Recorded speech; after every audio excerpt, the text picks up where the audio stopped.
Brooks Fahy has been working for decades to save wild animals from painful traps.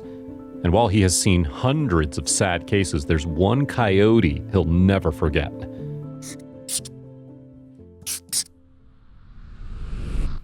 Fahy, who is the executive director of the nonprofit Predator Defense, received a call from a concerned citizen about an animal caught in a trap. After scouring the Oregon woods, he found the young coyote. His leg was badly pinched in a leg hold trap. When I walked up on that coyote, he looked at me, and then he looked down, like he was ready to accept his fate, Fahy told the dodo.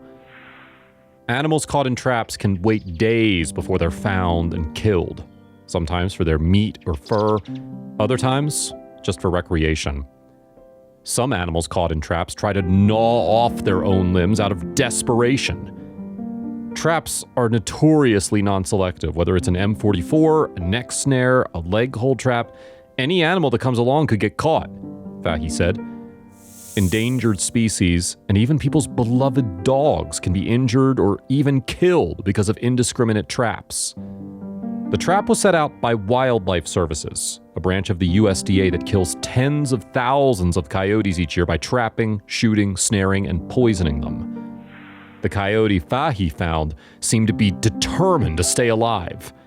There were some puddles of melted snow near him, which he appeared to have been drinking from. Fahy said he'd been in the trap a long time, a week minimum. Fahy also noticed a branch sticking up out of the ground beside him that was all chewed up. He'd been gnawing on it to relieve the pain, Fahy said. As Fahy got closer, he noticed paw prints in the ground and the vestiges of smaller animals. There were these small bones around him. We realized that a mate was bringing him food, Fahy remembers. It's gut-wrenching. It haunts me to this day.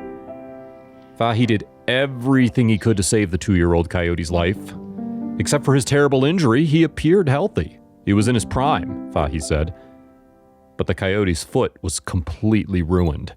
The bones were jutting out through his skin, and the animal appeared to be exhausted from trying to survive. When I picked him up and wrapped him in a blanket, I felt him completely relax in my arms, Fahy said. He had nothing left. Fahy carried the young coyote a mile to his truck and then drove him to see a veterinarian. Sadly, the coyote was just in too much pain, so Brooks held him while the veterinarian euthanized him with an injection. I've dealt with hundreds of trapping cases. I've seen animals who've lost their teeth because they're gnawing so hard on the trap. I've seen it all, Brooks said. But I think of this coyote every day. This coyote died in 1992. Virtually nothing has changed, Fahy said. If anything, it's gotten worse. Hundreds of thousands of coyotes like him have been killed since then, many of them by these painful traps. In 2016 alone, Wildlife Services killed 76,963 adult coyotes. Over 19,000 of them were killed by leg hold traps, foot hold traps, leg snares, and neck snares. And that doesn't even count how many coyotes and other animals were killed through trapping by private citizens.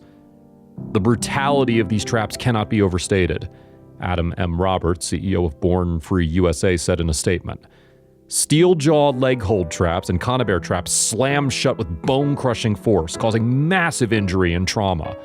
Animals trapped in strangulation neck snares, designed to tighten around an animal's neck as he or she struggles, also suffer in extreme agony for an unconscionable amount of time. Steel-jaw leg hold traps, snares, and conibear traps can cause massive pain, injury, and even death to anyone who crosses its path. Jennifer Place, a program associate at Born Free USA who specializes in trapping issues, told the dodo. We've seen it happen too many times. A mountain lion cub caught in a leg hold trap. A dog who breaks her teeth to the gum line in her panic to free herself from a trap. A boy rushed to the ER with a conibear trap on his arm. A young man getting ensnared in a conibear trap set near a park playground. These traps are cruel, archaic, and terrifyingly indiscriminate, and they can be found anywhere. There are bills in the U.S. House of Representatives that could finally put some limits on trapping, Place added, like the Refuge from Cruel Trapping Act, H.R. 1458, which seeks to ban leg hold traps and body traps in national wildlife refuges. It's time to stop the further spread and use of these brutal devices, she said. Another bill introduced to the House this month is the Public Safety and Wildlife Protection Act, or H.R. 1629, which aims to ban the import, export, and interstate commerce of steel-jaw leg-hold traps and conibear traps, the two most widely used traps in the U.S. And it's expected that the Limiting Inhumane Federal Trapping, or LIFT, for Public Safety Act, which seeks to ban traps on federal lands managed by the Department of the Interior and Wildlife Services, will be reintroduced. People who have been fighting trapping for years are hopeful that some of the suffering could soon come to an end.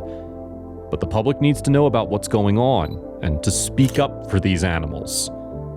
I've been doing this work for 40 years, and I never cease to be amazed that this is still going on, Fahy said. We know through science that these species are self-regulating. It's time we evolve as a society and stop thinking of animals as natural resources. It's important for us to empathize with these animals, to feel the loneliness of an animal caught in a trap. They feel pain. They suffer. They want to live.